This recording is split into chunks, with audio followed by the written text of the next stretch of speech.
Indigno de ser humano, segundo cuaderno de notas. A la orilla del mar, tan cerca que podría parecer que allí mismo rompían las olas, crecía una hilera de más de 20 enormes cerezos silvestres de tronco negruzco. Cada abril, cuando comenzaba el curso, los cerezos abrían sus espléndidas flores, junto con las hojas nuevas de color verde pardo y apariencia húmeda, que se recortaban contra el azul del mar. Después caían los pétalos como una tormenta de nieve, se esparcían sobre el agua, se quedaban flotando como pálidas incrustaciones de nácar y volvían a la arena. Esa playa era la zona de recreo de la escuela secundaria donde estudiaba, en la región de Tohoku. Pese a que no había preparado como era debido el examen de ingreso, logré que me aceptaran. La gorra y los botones del uniforme lucían como emblema una flor de cerezo estilizada. Cerca de la escuela se encontraba la casa de unos parientes lejanos. Esa fue una de las razones por las que mi padre había elegido esta escuela de los cerezos junto al mar. Yo quedé a cargo de esta familia, cuya casa estaba tan próxima que incluso saliendo después de oír la campana matinal, podía llegar a tiempo a clase. Era un estudiante bastante perezoso. Sin embargo, mi bufonería hizo que cayera bien a mis compañeros. Por primera vez vivía en un lugar distinto a mi vieja casa natal y se me hacía mucho más agradable. Quizá en parte se debiera a que había perfeccionado mi bufonería y ya no me costaba prácticamente esfuerzo alguno, pero también influía el cambio de hacerlo ante parientes o extraños, en el propio lugar o en otro distinto. La diferencia de representar en ambos lugares sería significativa hasta para un genio o el propio Jesucristo. Para un actor, el escenario más duro es el teatro de su propia ciudad. Imagino que incluso para alguien con talento, es imposible hacer una buena actuación ante todos los parientes reunidos en una sala. Pero yo lo conseguí y además con notable éxito. Con tal experiencia era imposible fallar en un lugar ajeno. Quizá en el fondo de mi corazón se había incrementado el miedo ante el ser humano, pero era capaz de representar el papel elegido con creciente soltura. En el aula podía hacer que todos se rieran en cualquier momento y, aunque el maestro se quejaba de que solo sería posible dar una buena clase si yo no estuviera, lo cierto es que tenía que colocarse la mano ante la boca para ocultar que se le escapaba la risa. Hasta podía hacer estallar en carcajadas al instructor de prácticas militares, que tenía una estentórea voz de bárbaro. Cuando ya empezaba a relajarme, convencido de haber logrado la identidad deseada, recibí una puñalada por la espalda. Como suele acontecer, el agresor era el más debilucho de la clase, de rostro pálido e hinchado y vestido con ropas tan holgadas como un antiguo cortesano, prueba irrefutable de que las había heredado de su padre o de algún hermano. Para redondear, era un desastre en todos los estudios y tan torpe en ejercicios militares o gimnasia que todos lo tenían casi por un perfecto idiota. Hasta yo no me di cuenta de la necesidad de estar alerta contra él. Cierto día, a la hora de gimnasia, ese muchacho, creo recordar que se llamaba Takeichi, ese tal Takeichi estaba observando cómo hacíamos ejercicios en las barras. Con la expresión de tratar de hacerlo lo mejor posible, me lancé a la barra con un grito, pero pasé de largo y caí sentado en la arena con un sonoro golpetazo. Era un fallo premeditado, pero todos se murieron de risa y yo me levanté con una sonrisa compungida, sacudiéndome la arena de los pantalones. Fue entonces cuando Takeichi se me acercó por la espalda y me dijo en voz muy baja: «Lo has hecho a propósito». Me quedé temblando. Si alguien hubiera podido darse cuenta de que fallé a propósito, nunca se me hubiera ocurrido que fuera Takeichi precisamente. Durante unos momentos me pareció que el mundo había quedado envuelto en las llamas del infierno y tuve que hacer un gran esfuerzo para no dar un grito enloquecido. Pasé los días siguientes sumido en la inquietud y el miedo. En la superficie continuaba, como siempre, haciendo reír con mi infeliz bufonería, pero de repente se me escapaban unos suspiros sofocados. Hiciera lo que hiciese, Takeichi descubría mis intenciones. Seguro que pronto me pondría en evidencia ante toda la escuela. Solo de pensarlo se me cubría la frente de sudor y me ponía a echar miradas a mi alrededor con la extraña expresión de un loco. No me hubiera separado de Takeichi desde la mañana hasta la noche para asegurarme de que no divulgara mi secreto. Pensé que consagrarle mi tiempo, a fin de convencerle de que mi bufonería no era forzada sino genuina, me convertiría en su mejor amigo. Pero si fuera imposible, no me quedaría más remedio que rezar para que muriera.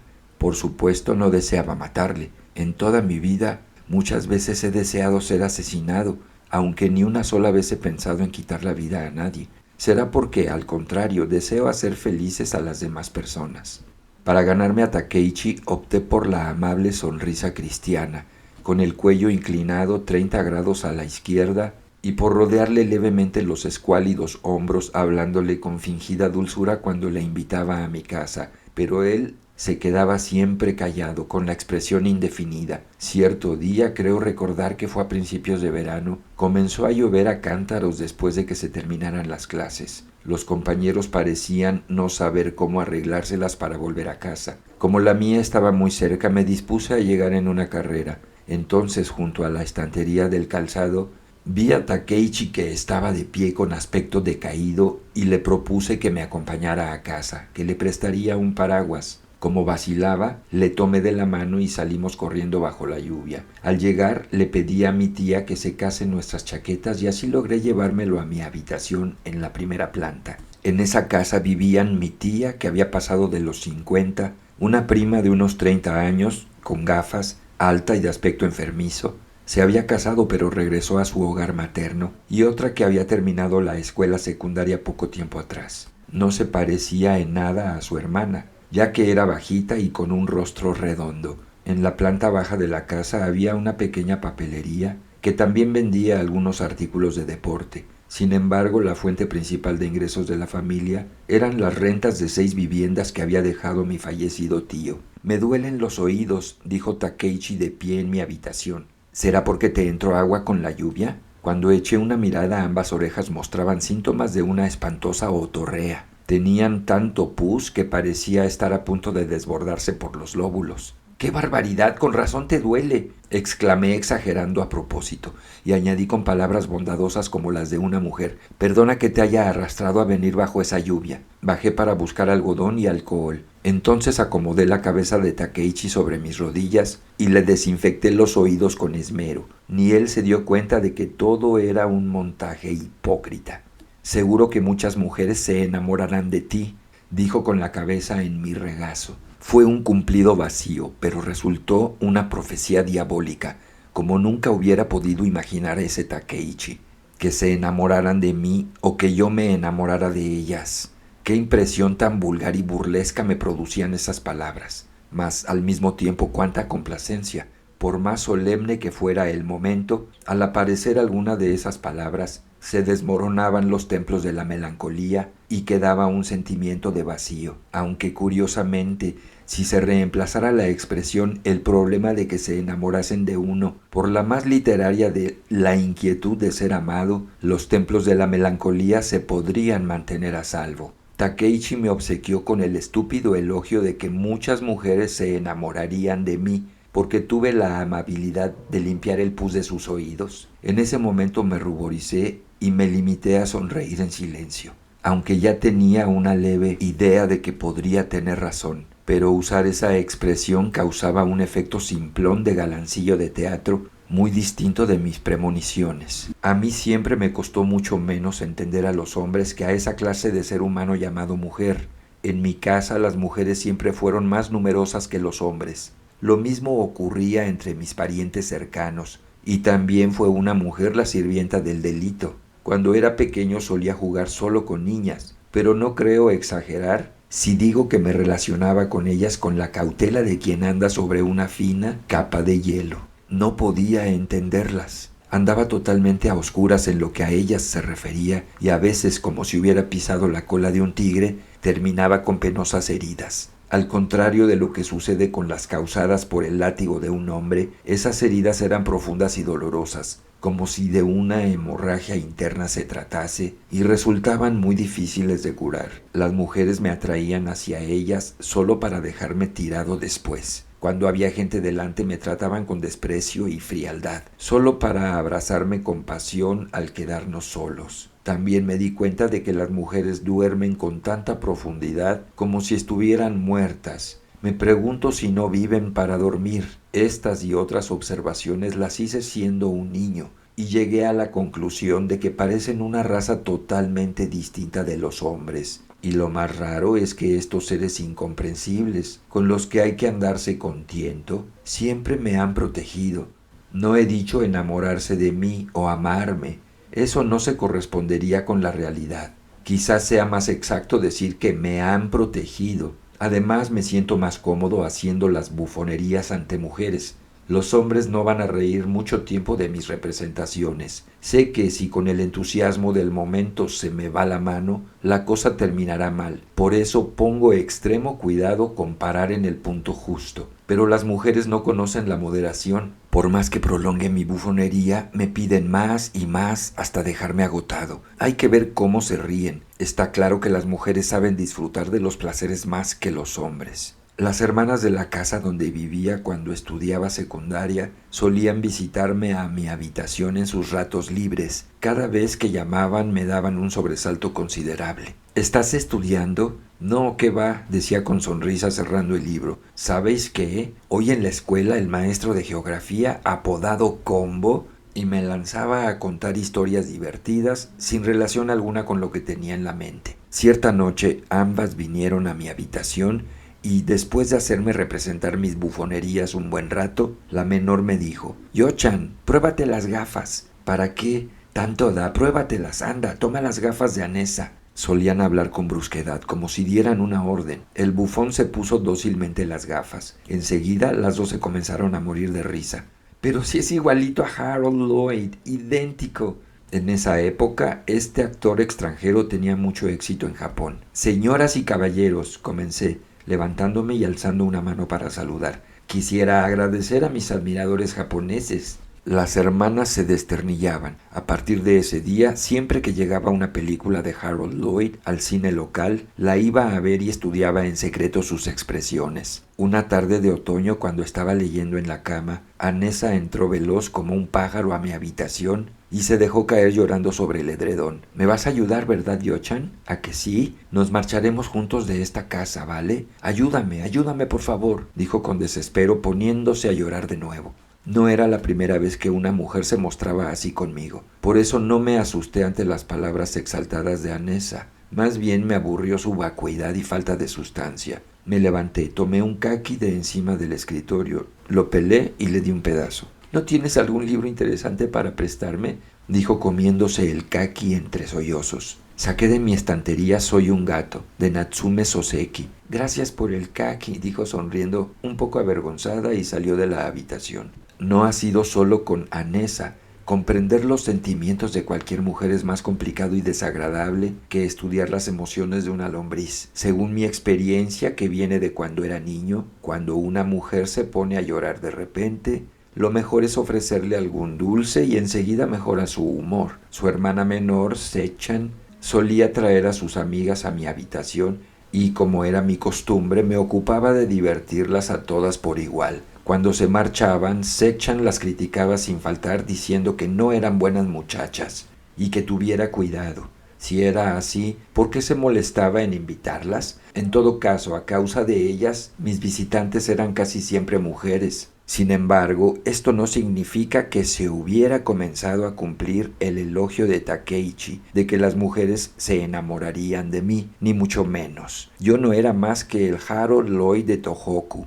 Las palabras ignorantes de Takeichi, esa profecía horrible, todavía tardarían bastantes años en cumplirse, tomando vida de una forma desafortunada. Takeichi me hizo otro regalo valioso. «Mira, el retrato de un fantasma», exclamó un día, mostrándome una lámina de colores al entrar en mi habitación. «¿Qué es esto?», pensé. En ese momento me estaba mostrando el camino de escape, como supe muchos años después. Yo conocía la imagen. No se trataba más que del conocido autorretrato de Van Gogh. Cuando era pequeño, la escuela impresionista francesa estaba muy de moda en Japón. Nuestro aprendizaje de arte occidental solía comenzar por esos trabajos. Incluso una escuela secundaria de provincias tenía reproducciones de cuadros de Van Gogh, Gauguin, Cézanne y Renoir, entre otros. Yo había visto muchas de esas pinturas. Conocía bastantes obras de Van Gogh y recuerdo haber encontrado interesante el uso tan vivo de los colores, pero nunca se me pasó por la cabeza que fueran pinturas de fantasmas. ¿Qué te parecen estas? ¿También son fantasmas?,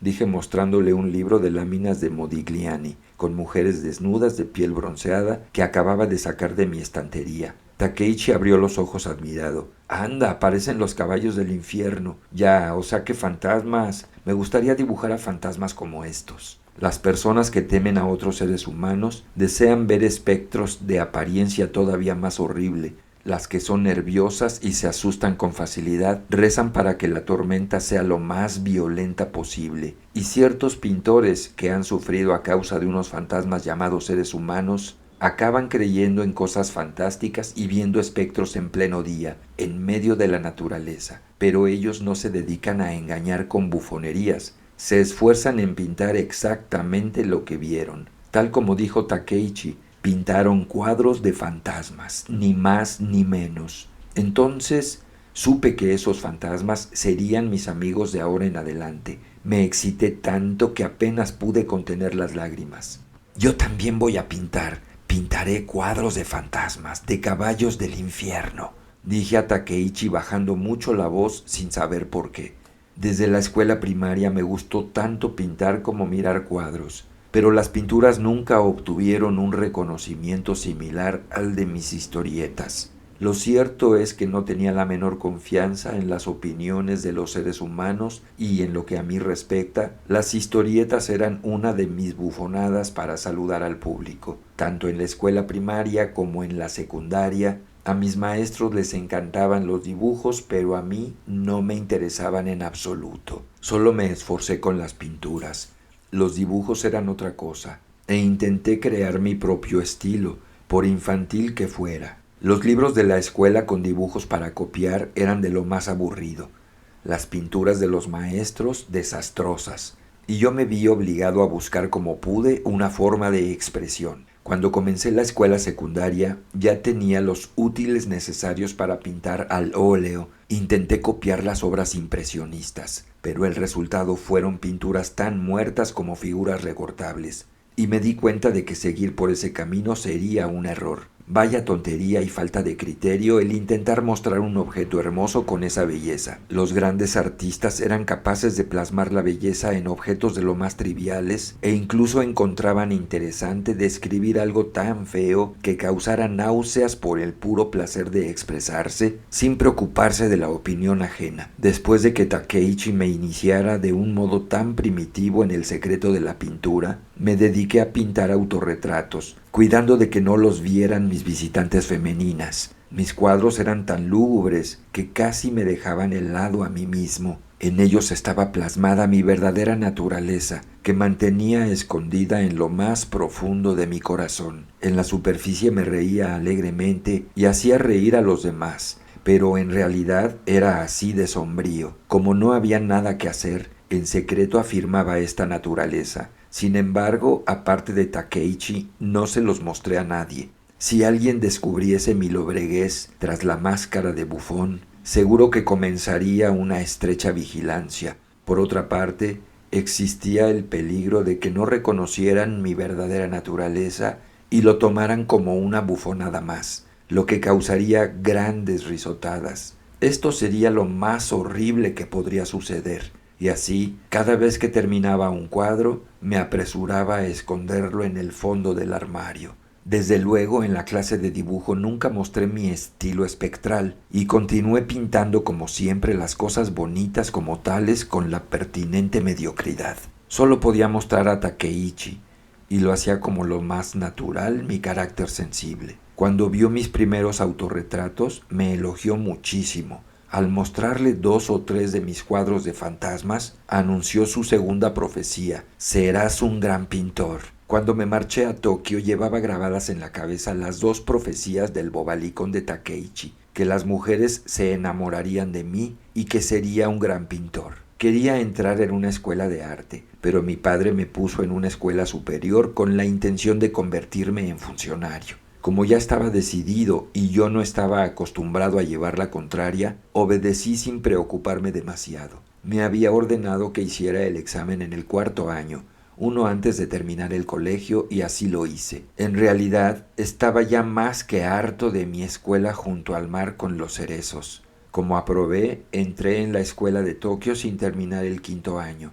Enseguida tuve la oportunidad de experimentar la vida en una residencia estudiantil, aunque la suciedad y la violencia me resultaron insoportables. Ahí no estaba la cosa para bufonerías. Conseguí que un médico me diagnosticara una dolencia pulmonar y me trasladé a la residencia de mi padre en Tsukaragicho, en el barrio de Ueno. Tenía claro que nunca me había podido acostumbrar a esa vida.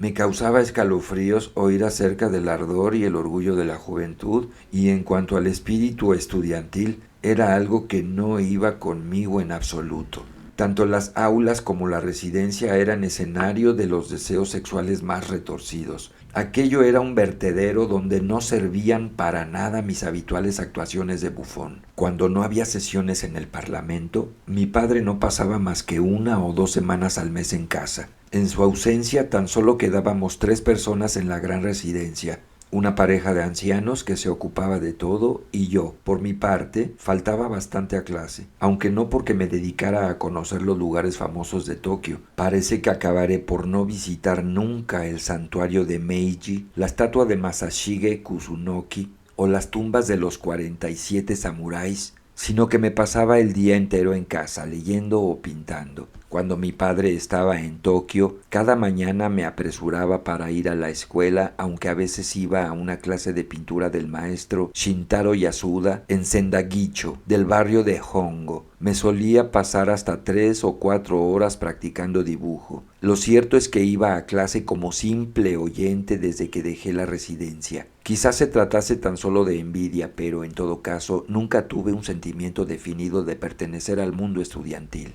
Desde la escuela primaria y secundaria hasta la superior, jamás comprendí el amor por la propia escuela, y ni una sola vez me tomé la molestia de aprenderme el himno. Al poco tiempo de estudiar pintura, uno de mis compañeros me hizo conocer el alcohol, el tabaco, las prostitutas, las casas de empeño y el pensamiento de izquierdas. Parece una combinación un poco rara, pero así aconteció en realidad. Este compañero se llamaba Masao Horiki, había nacido en Shitamachi, la zona castiza de Tokio, y era 6 años mayor que yo. Se había graduado en una escuela de arte, pero como no tenía taller en casa, iba regularmente a clase para continuar aprendiendo pintura occidental. Nos conocíamos de vista y no habíamos hablado ni una sola vez cuando cierto día me dijo: «Oye, ¿me prestas 5 yenes?» Me quedé tan turbado que se los presté sin más. «Estupendo, vamos a tomar una copa, hoy invito yo». No podía negarme. Me llevó a un café en Horaicho, cerca del taller de pintura.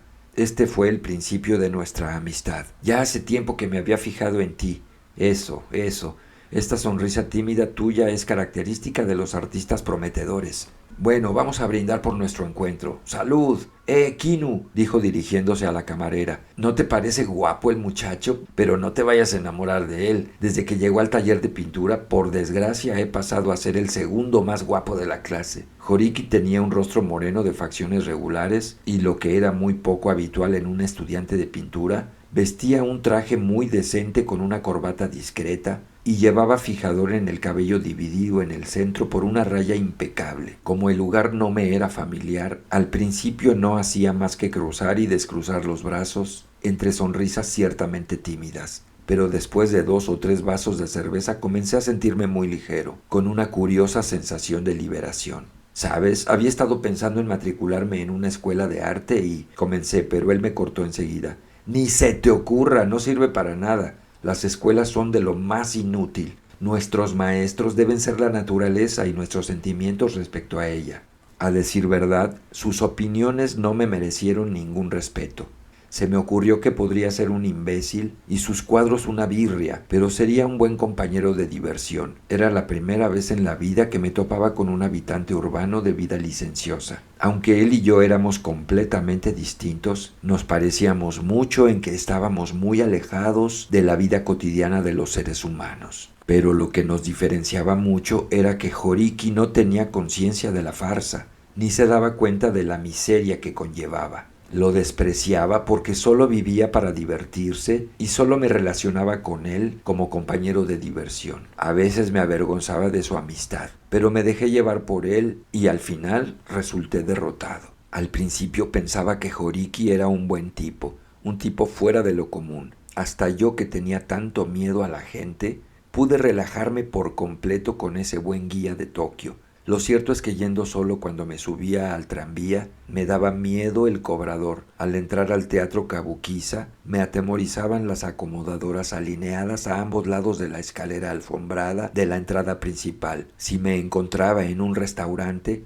me crispaban los nervios los camareros que andaban por detrás de mí, pendientes de llevarse los platos vacíos. Pero lo que más me horrorizaba era pagar alguna cuenta. Mi torpeza al entregar el dinero después de comprar algo no estaba causada por la tacañería. Me sentía tan nervioso y avergonzado y me entraba tal pánico que me mareaba. El mundo se oscurecía y me sentía medio a punto de perder la razón. Ni soñar en regatear, si hasta me olvidaba de recoger el cambio y con frecuencia de llevarme lo que había comprado. Estaba claro que no podía moverme solo por Tokio, de modo que no me quedaba más remedio que pasarme días enteros holgazaneando en casa. Cuando entregaba mi monedero a Horiki y salíamos a pasear juntos, mi compañero no solo hacía gala de una gran habilidad para regatear, quizá como buen aficionado a divertirse, sino que sabía sacar el máximo partido al mínimo de dinero. Sin gastar en taxi, ideaba combinaciones de tren, autobús y hasta barcazas de vapor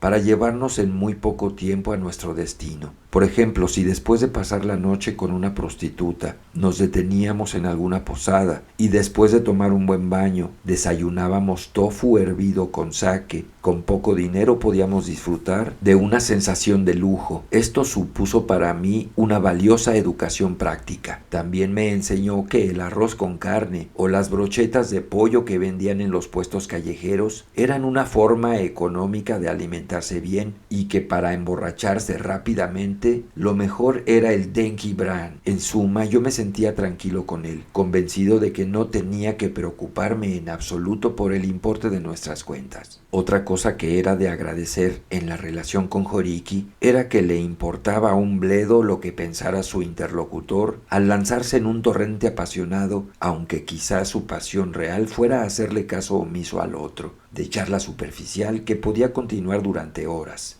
Aunque cuando nos invadía el cansancio después de andar juntos, por lo menos no existía el menor riesgo de que se produjeran silencios incómodos.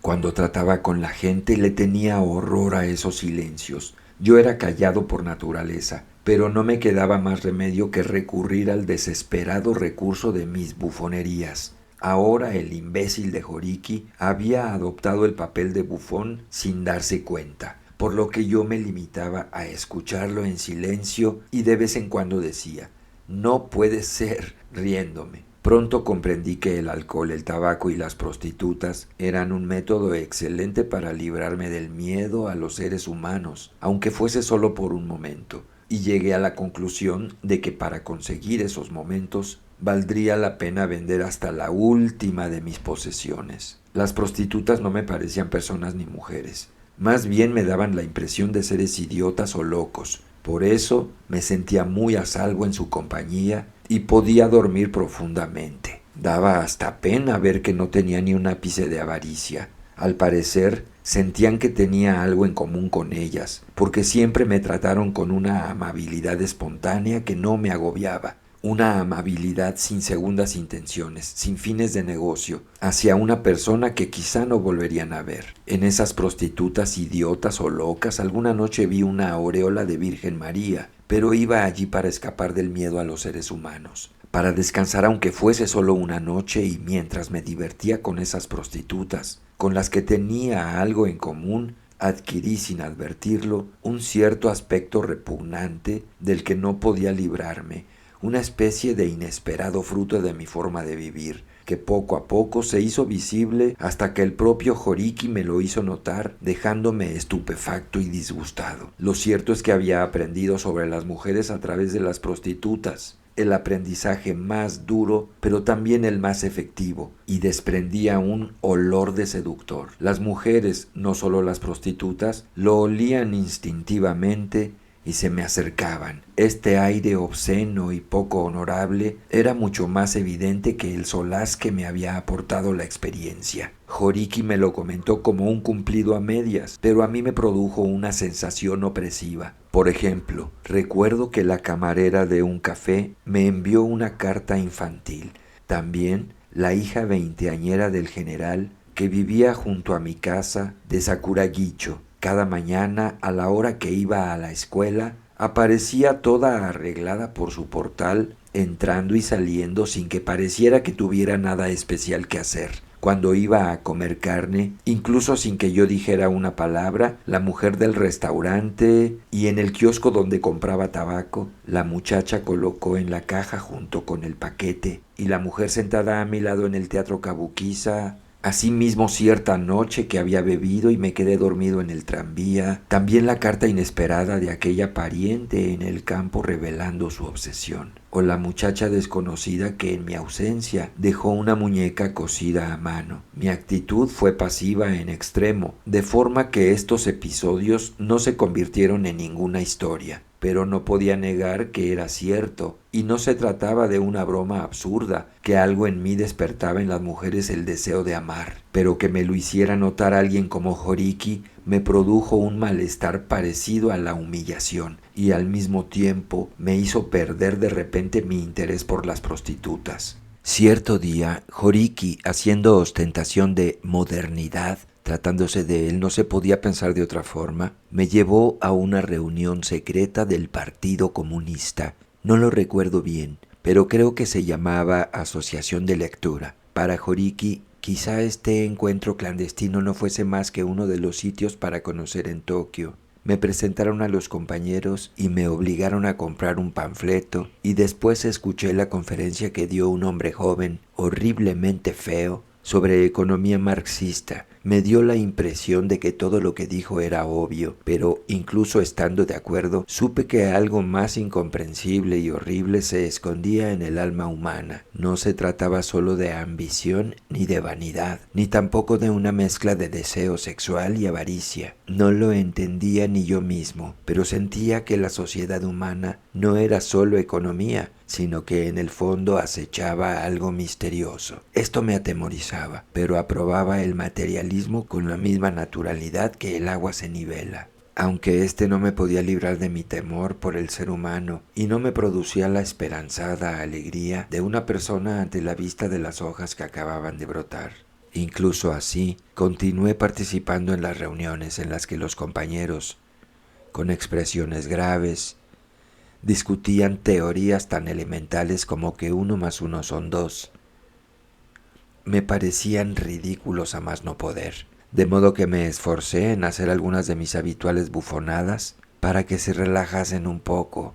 Poco a poco logré librarles de su ambiente opresivo y me acabé convirtiendo en un miembro tan popular que me llegaron a considerar imprescindible. Quizás en su simplicidad creían que yo era tan simple como ellos, un compañero optimista y alegre, pero si así lo pensaban, les estaba engañando por completo. Para empezar, yo no era su compañero. Sin embargo, no faltaba a ninguna reunión y les obsequiaba con mi bufonería. Lo hacía porque me caían bien, me eran simpáticos, pero esto no suponía que sintiera por ellos un afecto nacido a través de Marx. La irracionalidad me producía un cierto placer. Mejor dicho, me hacía sentir cómodo. El seguir las normas establecidas me parecía mucho más temible. Me parecía que había en eso algo tremendamente poderoso. Era un mecanismo incomprensible. No podía continuar sentado en esa habitación fría y sin ventanas. Fuera se extendía el océano de la irracionalidad y lanzarme a nadar en sus aguas hasta morir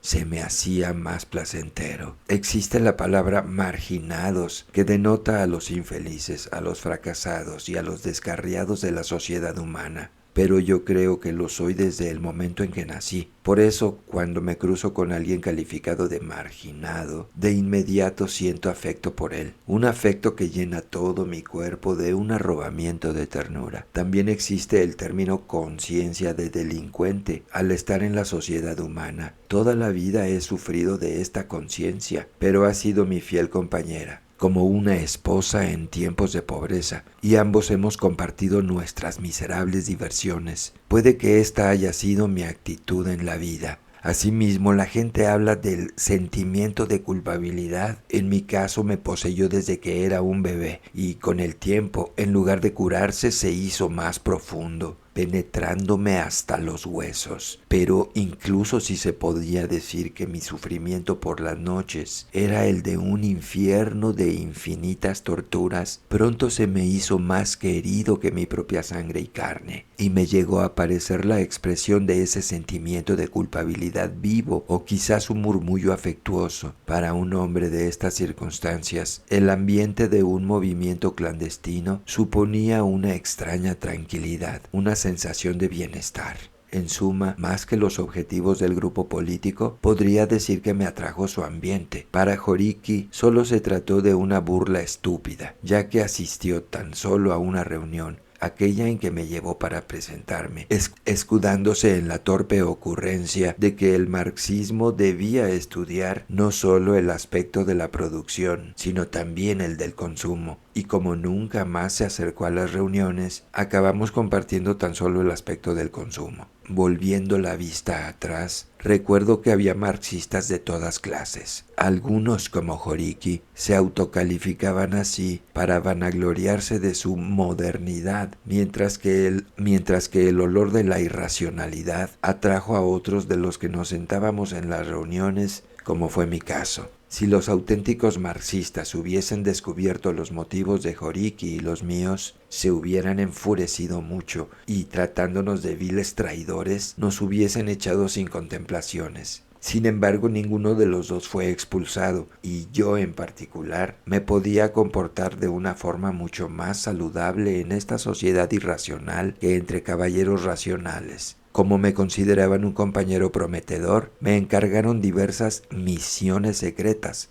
que más bien daban risa. Por mi parte no rechacé hacerme cargo de ninguna de esas misiones y las acepté con tal naturalidad que ni los perros, así llamaban los compañeros a la policía, jamás sospecharon de mí ni se les ocurrió interrogarme. Riéndome y haciendo reír a los demás, cumplí siempre los encargos al pie de la letra. Los participantes en ese movimiento eran tan precavidos y pasaban tantos nervios que eran como una mala imitación de una novela detectivesca. Las misiones que me encargaban eran de lo más anodino, pero ellos no cesaban de comentar su alto grado de peligro. En esos días pensaba afiliarme al partido y no me preocupaba en lo más mínimo el riesgo de acabar en la cárcel. Pensaba que esa vida podría ser más llevadera que el temor horrible que experimentaba en la vida real, en la sociedad de los hombres, que me hacía pasar las noches en un infierno de insomnio. Incluso cuando mi padre se encontraba en la casa Sakuragicho, debido a sus ocupaciones sociales, o en el parlamento, solían pasar 3 o 4 días sin que nos cruzásemos. Sin embargo, su presencia me resultaba opresiva y me producía temor, de forma que pensé en buscarme una pensión. Pero antes de tener la oportunidad de hablar sobre el asunto, el anciano que se ocupaba de la casa me informó de que mi padre tenía intención de venderla. Faltaba poco para que se completara su periodo de posesión del escaño en el Parlamento y, sin duda, por diversas razones, no quería presentar de nuevo su candidatura. Además, pensaba construir un lugar de retiro en nuestra región. Como no le tenía apego alguno a Tokio, imagino que llegó a la conclusión de que no valía la pena mantener abierta una residencia de tal envergadura para mí, un simple estudiante. No sé qué pensaría mi padre. El caso es que vendió la casa en un abrir y cerrar de ojos, y yo me tuve que instalar en una oscura habitación de cierta pensión llamada Senyukan, en Morikawa, en el barrio de Hongo. Muy pronto comenzaron mis apuros económicos. Cada mes mi padre me daba una asignación física que desaparecía en 2 o 3 días, pero en casa siempre había tabaco, saque, queso y fruta. En cuanto a material de escritorio y ropa, acostumbraba a comprar en las tiendas del vecindario, donde mi padre era cliente y lo cargaban en su cuenta. Podía invitar a Joriki, a soba o tendon en los restaurantes vecinos y marcharme sin decir palabra. De súbito me encontré viviendo solo en una pensión, obligado a adaptarme a la asignación mensual. Vaya apuro. Como era de esperar, el dinero desaparecía en 2 o 3 días y yo me volvía loco de desesperación. Entonces tenía que enviar telegramas para pedir dinero a mi padre, a mi hermano mayor y a mi hermana mayor por turnos. Cartas detalladas, consistentes en pura ficción y bufonadas, ya que me parecía conveniente hacer reír a quien le pedía un favor. Y además, por mediación de Joriki, me hice asiduo de las casas de empeños. Pese a todo, siempre andaba corto de dinero. Para colmo, no podía vivir en aquella pensión lúgubre, donde no conocía a nadie. Si me quedaba allí solo sentado, me embargaba el temor de que alguien me atacaría en cualquier momento o me pegaría un tiro, de modo que salía rápidamente a la calle y me iba a echar una mano en el movimiento clandestino, o me juntaba con Joriki para hacer la ronda de locales que servían sake barato. Había abandonado casi por completo la escuela y las clases de pintura. 2 años más tarde intenté suicidarme con una mujer casada mayor que yo. Entonces comenzaron las complicaciones. No asistía a clases ni abría un libro, pero por alguna razón desconocida, siempre me las arreglaba de algún modo en los exámenes, de forma que pude seguir engañando a mi familia. Sin embargo, mis faltas de asistencia molestaron a la escuela, que envió un informe confidencial a mi padre. Entonces, en lugar de mi padre, mi hermano mayor me escribió una carta de amonestación muy larga y severa. Pero a mí lo que me atormentaba era el dinero, además de las muchas misiones difíciles que me estaba encargando el grupo clandestino, hasta el punto de que yo no me las podía tomar medio en broma. Me habían nombrado líder del movimiento estudiantil marxista de los distritos centrales de Tokio, Hongo, Hoishikawa, Shitaya y Kanda, y debía correr de un lado para otro para establecer contactos. Y habiendo oído sobre la posibilidad de un levantamiento armado, llevaba en el bolsillo del impermeable una pequeña navaja. Al recordarla, me parece que era tan frágil que no bastaba ni para sacarle punta a un lápiz. Deseaba más que nada tomar sake hasta quedar profundamente dormido, pero no tenía dinero para hacerlo. El grupo al que creo recordar llamábamos P en nuestro lenguaje clandestino, por ser la inicial de partido. Me encargaba tantas tareas que no tenía tiempo ni de tomar un respiro, lo que resultaba un verdadero exceso para mi constitución física enfermiza. Al principio ayudaba porque me fascinaba su irracionalidad, pero mi situación era una consecuencia imprevista de mi broma. Cuando estaba agobiado de trabajo sin poder reprimir mi irritación, me daban ganas de decirle a la gente del P que yo no tenía nada que ver con todo aquello y que se lo pidiesen a uno de los suyos. Decidí escapar, pero como no me parecía bien, opté por matarme. En aquel entonces 3 mujeres estaban particularmente interesadas por mí. Una de ellas era la hija del dueño de la pensión donde me alojaba. Cuando regresaba exhausto de alguna tarea del movimiento y me acostaba sin tener ni ánimos para comer, ella me visitaba sin falta con papel de escribir y una pluma en la mano. Con permiso, abajo mis hermanos pequeños hacen mucho ruido y no me puedo concentrar, decía sentándose a mi escritorio donde se pasaba 1 hora o más escribiendo. Podía haberle hecho caso omiso y dormirme, pero era evidente que la muchacha esperaba que le hablase, de modo que, manifestándose mi habitual costumbre de hacer un servicio, y a pesar de no tener el menor deseo de conversación, me acostaba boca abajo y encendía un cigarrillo. ¿Sabes? Hay hombres que calientan el agua del baño con las cartas de amor que les envían las mujeres, comencé. ¡Qué horror! Te refieres a ti mismo, ¿verdad? Bueno, calenté la leche y me la tomé. ¡Qué horror para ella que te la tomaras! Pensando que por qué no se marchaba de una vez, imaginé que su carta estaría llena de letras sueltas sin sentido. ¡Anda, muéstramela!, le pedí, aunque en realidad no me interesaba verla ni aunque me fuera la vida en ello. Mientras decía, ¡ay no, ay no!, su expresión satisfecha era tan horripilante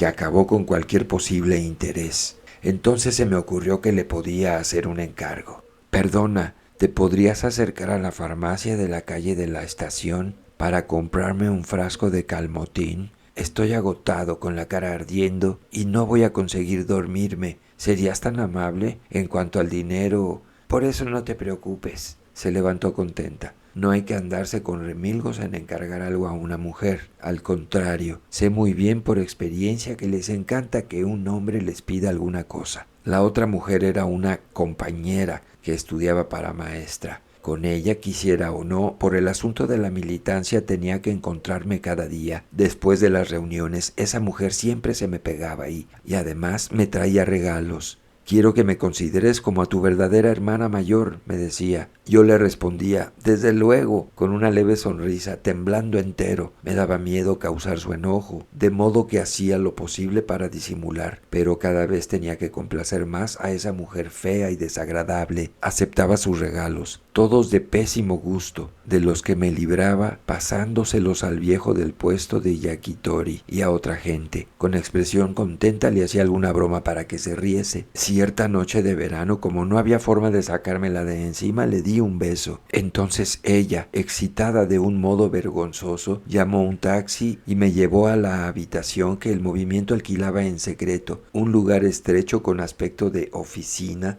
y pasamos unas horas de locura hasta que amaneció. Vaya, una hermana mayor, me dije con una sonrisa amarga. Cada día era inevitable encontrarse con la muchacha de la pensión y la compañera, por lo que no podía usar el recurso de esquivarlas como había hecho hasta ahora con otras mujeres. Sin darme cuenta y empujado por mi habitual inseguridad, acabé haciendo lo posible para congraciarme con ambas, como si tuviera una deuda con ellas. Hasta cierto punto logré acostumbrarme a fingir descaro. En el fondo del corazón no había perdido ni un ápice de miedo al aplomo y la violencia de los humanos. Mas, aunque sin dejar de sentir ese miedo y ese sufrimiento, en la superficie me había acostumbrado poco a poco a saludar mirando a la cara. No, esto no es cierto, no podía hablar con alguien sin mostrar con dolorosas sonrisas la bufonería de mi derrota. Por lo menos había adquirido la habilidad de tartamudear algunas frases convencionales. ¿Sería como resultado de mis actividades en el grupo clandestino? ¿O gracias a las mujeres? ¿Quizá al alcohol? Pero me parece que sobre todo se debió a la falta de dinero. Fuera a donde fuese, me perseguía esa sensación de temor. Se me ocurrió que si entrase en alguno de los grandes cafés, abarrotados de clientes bebidos, camareras y mozos, mezclándome con ellos, mi corazón perseguido sin tregua podría tranquilizarse. De modo que me metí en un gran café del elegante barrio de Ginza con solo 10 yenes en el bolsillo. Te advierto que solo llevo 10 yenes, le dije sonriendo a la camarera que se me acercó. No te preocupes, repuso con acento Kansai. A mí, que estaba temblando de miedo, estas palabras me calmaron de una forma extraña. Y no era porque ya no debía preocuparme por el dinero. Me dio la impresión de que estando junto a ella no había nada que temer. Mientras tomaba sake, me sentía tan relajado que ni tenía que representar mis bufonerías. Bebiendo en silencio, no ocultaba mi verdadero carácter, callado y sombrío. ¿Te parece?, me preguntó sirviéndome algunos aperitivos. Yo negué con la cabeza. ¿Solo sake? Entonces yo también tomaré. Era una noche fría de otoño, tal como me había propuesto Tsuneko, creo que así se llamaba, aunque mis recuerdos son vagos y no puedo estar seguro. Soy capaz hasta de olvidar el nombre de alguien con quien hice un pacto de suicidio.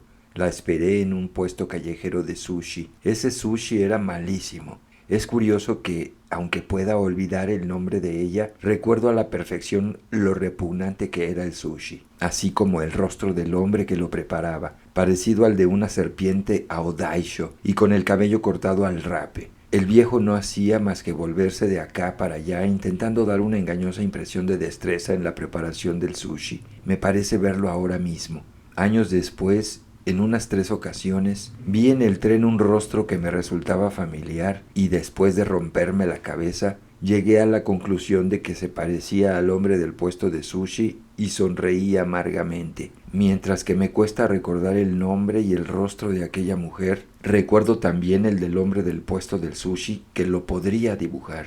Sin duda esto demuestra lo horrible que era ese sushi, que me enfrió el cuerpo y me llenó de malestar. Incluso las veces que alguien me ha llevado a un buen restaurante de sushi, nunca he comido realmente a gusto. Mientras la esperaba me decía que la bola de arroz era demasiado gruesa. ¿Por qué no la hacía más o menos del tamaño de la medida del pulgar? Tsuneko tenía alquilada una habitación en la primera planta de la casa de un carpintero. Allí me encontraba tomando té, tendido en el suelo de tatami con la mejilla apoyada en la palma de la mano, como si me doliera una muela, y sin disimular en lo más mínimo mi sombrío estado de ánimo. Parecía que a ella no le disgustaba mi actitud.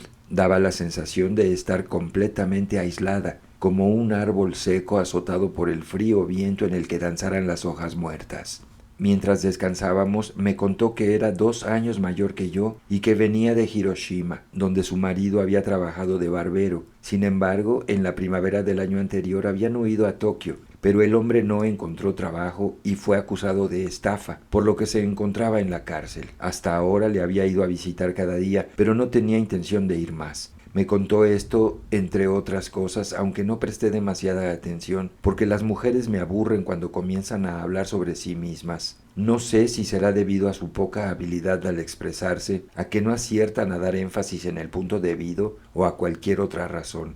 La cuestión es que siempre he hecho oídos sordos a esas historias. Más que 1000 de esas palabras que dicen las mujeres. Si alguien me susurrase, ¡qué tristeza! Seguro que pronto me solidarizaría con sus sentimientos. Pero hasta ahora ninguna mujer ha pronunciado ante mí esas simples palabras, lo que me parece muy extraño, aunque esa mujer no dijo ¡qué tristeza! Su cuerpo estaba envuelto en una profunda tristeza silenciosa, una corriente de miseria de unos 3 centímetros que circulaba sobre ella. Al acercarme a ella, mi cuerpo quedaba también envuelto en esa corriente, mezclándose con la de mi punzante melancolía, como una hoja muerta que se pudre en el fondo del agua. Por fin me había librado del miedo y la angustia. Era muy diferente a dormir tranquilamente en los brazos de aquellas prostitutas idiotas. Ellas eran alegres. La noche que pasé con la esposa de aquel delincuente acusado de estafa fue muy feliz y liberadora. Imagino que no volveré a usar en estos cuadernos unas palabras tan decididas y sin vacilación. Pero solo duró una noche. Al abrir los ojos por la mañana me levanté de un salto y volví a ser el bufón superficial de siempre. Los cobardes temen hasta la felicidad. Pueden herirse incluso con el algodón. A veces hasta la felicidad les hiere. Antes de resultar herido me apresuré a separarme de ella, utilizando las bufonerías como una cortina de humo. Aquello de que el fin del dinero es el fin del amor puede interpretarse al revés. No significa que cuando se termina el dinero, la mujer abandone al hombre. Cuando se queda sin dinero, el hombre se siente al fondo del abismo, sin el menor ánimo de reír, hundido en el pesimismo, y es él quien termina abandonando a la mujer. El hombre se vuelve medio loco y no para de dar sacudidas hasta que se libera de ella. Podrás encontrar la explicación del proverbio en el diccionario Kanazawa. Por mi parte, lo he vivido en carne propia. Recuerdo que cuando me puse a decir estas tonterías a Tsuneko le dio risa. Temiendo quedarme más rato, estaba dispuesto a marcharme sin lavarme la cara. Fue entonces cuando solté sin pensar aquello de que el fin del dinero es el fin del amor, lo que después acarreó serias consecuencias. Pasó un mes antes de que me encontrara de nuevo con la mujer que me otorgó sus favores aquella noche. Después de dejarla, mi felicidad se fue borrando a medida que pasaban los días. Me horrorizaba pensar que por una merced fugaz, e incluso llegó a pesarme que Tsuneko hubiese pagado mi cuenta en el café donde trabajaba. Pese a la distancia, se acabó convirtiendo para mí en una mujer amenazadora, que me intimidaba sin cesar, igual que la muchacha de la pensión o la compañera que estudiaba para maestra. Temía reaccionar con furia si se me encontraba de nuevo con la mujer con quien dormí, de modo que opté por no aparecer por Ginza. El que me fastidiara no se debía a la astucia. Las mujeres tenían un comportamiento muy distinto al irse a la cama y a levantarse al día siguiente, sin la menor conexión, como si hubiera olvidado por completo lo sucedido. Era un fenómeno raro, como si lo hubiesen dividido en 2 mundos, algo que yo no podía digerir. digerir. A finales de noviembre estaba con Horiki tomando sake barato en un puesto callejero de Kanda. Apenas habíamos salido cuando ese mal amigo ya estaba insistiendo en continuar bebiendo en otra parte, pese a que ya no teníamos un céntimo en los bolsillos. Como yo estaba bastante bebido, me sentía mucho más lanzado de lo normal. Bueno, te voy a llevar a un país de sueños, sake, mujeres, propuse. ¿A un café? Eso mismo, ¡vamos! Una vez decidido esto, tomamos el tranvía. Esta noche estoy hambriento de mujeres, dijo Horiki muy animado. ¿Se podrá besar a las camareras? No me gustaba nada cuando Horiki representaba el papel de borracho. Él lo sabía y por eso insistió. Ya sabes, voy a besarla. La que se siente a mi lado no va a escapar sin un beso, Haz lo que te dé la gana. ¡Qué bien! Me muero de ganas de una mujer. Bajamos en la parada de Ginza Yonchome y entramos en el gran café de sake y mujeres. No me quedaba más que confiar en que estuviera Tsuneko, ya que no tenía un céntimo. Nos sentamos en un reservado vacío y pronto se acercaron apresuradas Tsuneko y otras camareras. Una de ellas se sentó a mi lado y Tsuneko se dejó caer junto a Horiki. Me dio un sobresalto. Pronto la besaría. No es que tuviera celos, nunca fui posesivo. Es cierto que a veces he sentido pena al perder algo, pero nunca la suficiente como para enfrentarme a los demás por ese motivo. Hasta el punto de que años después vi cómo violaban a mi esposa sin hacer nada para evitarlo. No quiero inmiscuirme en las desavenencias entre los seres humanos. Tengo miedo a caer en ese remolino. La relación entre Tsuneko y yo fue solo de una noche. No era mía. No sería posible sentir celos por ella, pero aún así tuve un sobresalto. Me daba pena que Tsuneko tuviera que soportar los besos violentos de Horiki delante de mis ojos. Una vez mancillada por Horiki no podría seguir conmigo, pero mi voluntad no era tan fuerte como para retenerla.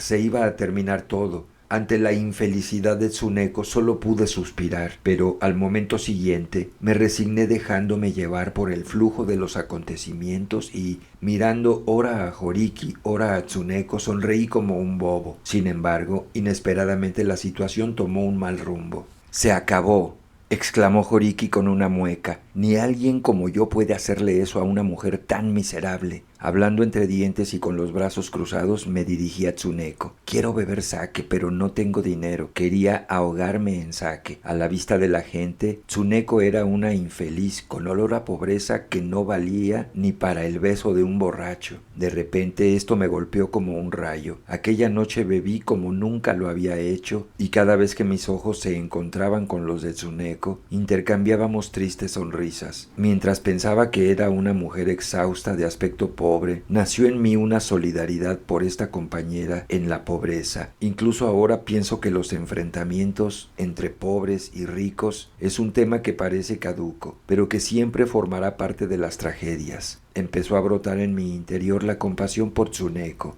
y, junto a ella, un tenue sentimiento de amor. Vomité. No sabía ni dónde estaba. Fue la primera vez que perdí totalmente el sentido por los efectos de la bebida. Cuando abrí los ojos, Tsuneko estaba sentada a mi cabecera. Al parecer, había dormido en su habitación, en la primera planta de la casa del carpintero. El fin del dinero es el fin del amor. Pensé que lo decías en broma, pero ¿lo piensas en serio? ¿Como no viniste nunca más? ¿Qué historias más complicadas? Puedo trabajar para los dos. ¿Qué te parece? Ni hablar. Entonces ella se acostó a mi lado. Hacia el amanecer surgió de sus labios y por primera vez la palabra muerte. Tsuneko también parecía exhausta de existir como un ser humano. Por mi parte, pensando en mi temor por el mundo y sus complicaciones, el grupo clandestino, las mujeres, los estudios, parecía imposible seguir viviendo y así acepté su propuesta. Pero entonces todavía no estaba resignado a morir. En mi respuesta se ocultaba un cierto afán de aventura.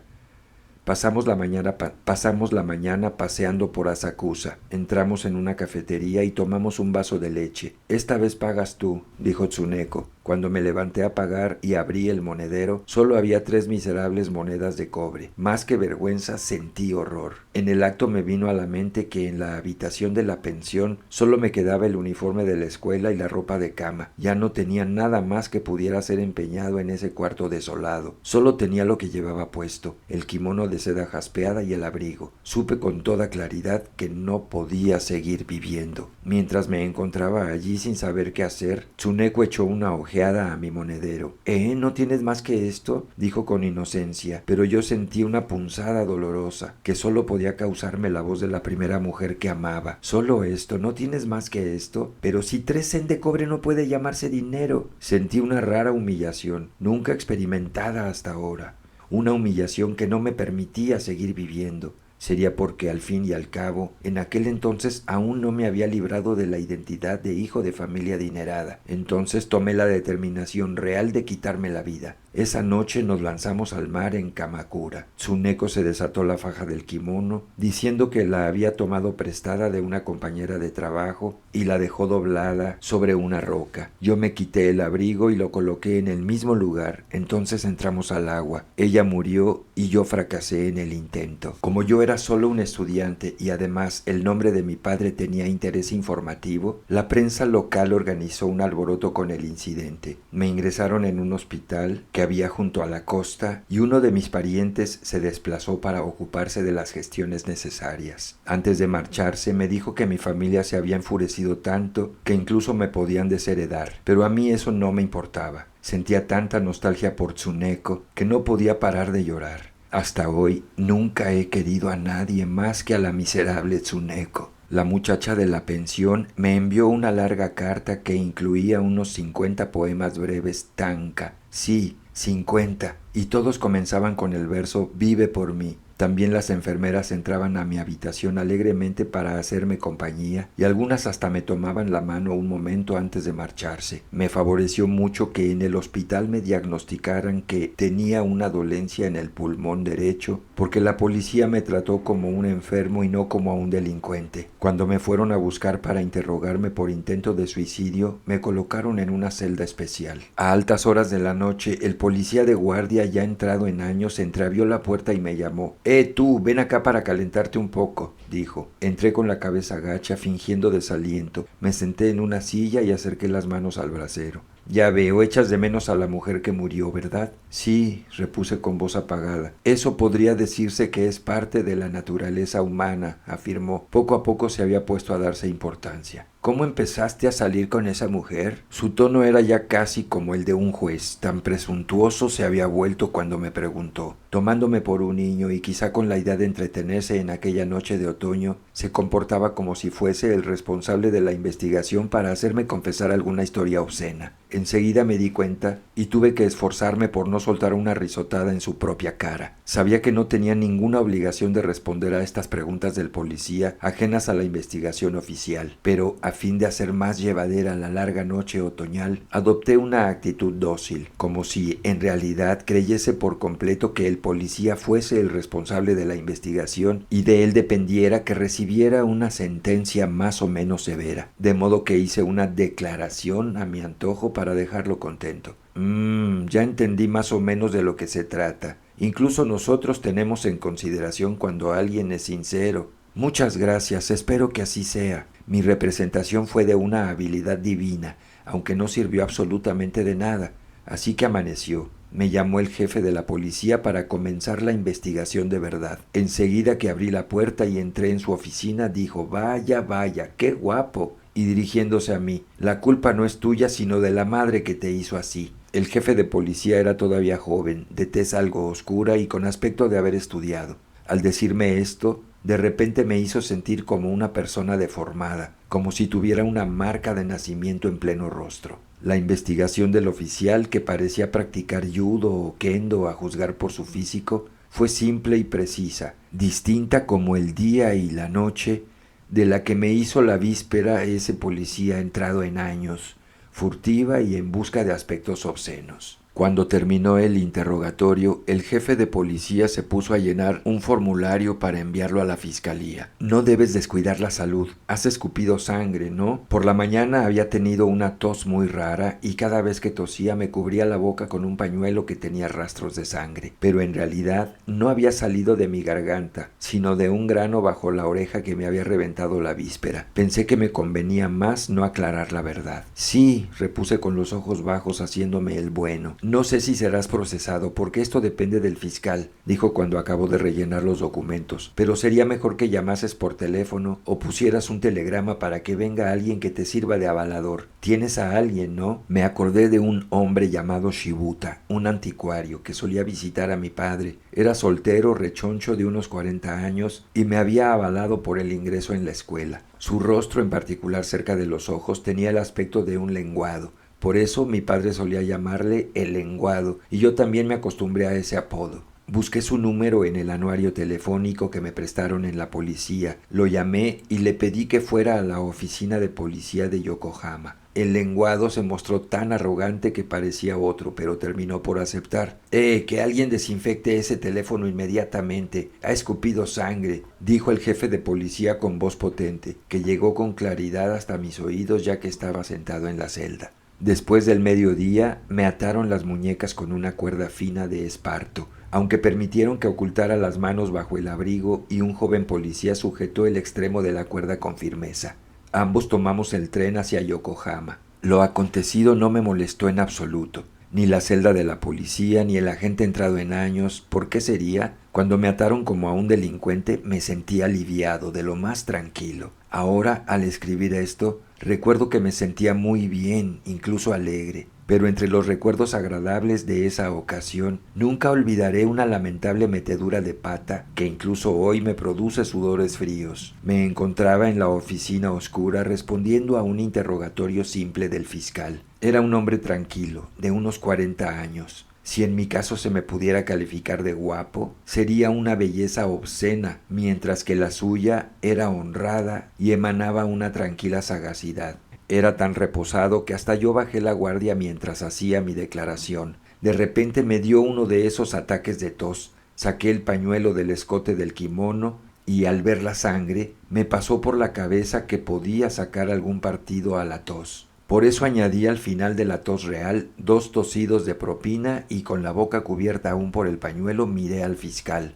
¿Es de verdad esa tos?, preguntó con una leve sonrisa. Solo de recordarlo me produce mucho más que un sudor frío. No puedo evitar el revolverme de inquietud. Si dijera que fue más chocante que cuando aquel idiota de Takeichi de la escuela secundaria me aguijoneó la espalda con un dedo y diciendo «lo has hecho a propósito», me hizo caer a los infiernos, no sería ninguna exageración. Estas 2 representaciones fueron los peores fracasos de toda mi existencia. A veces incluso pienso que hubiese sido preferible ser condenado a 10 años de cárcel que sufrir el tranquilo desprecio del fiscal. Anularon mi acusación, pero esto no me produjo la menor alegría. Me quedé sentado en un banco de la sala de espera de la oficina del fiscal y me quedé esperando a que viniese a buscarme el lenguado. A través de los altos ventanales situados detrás del banco se veía el cielo rojizo del atardecer.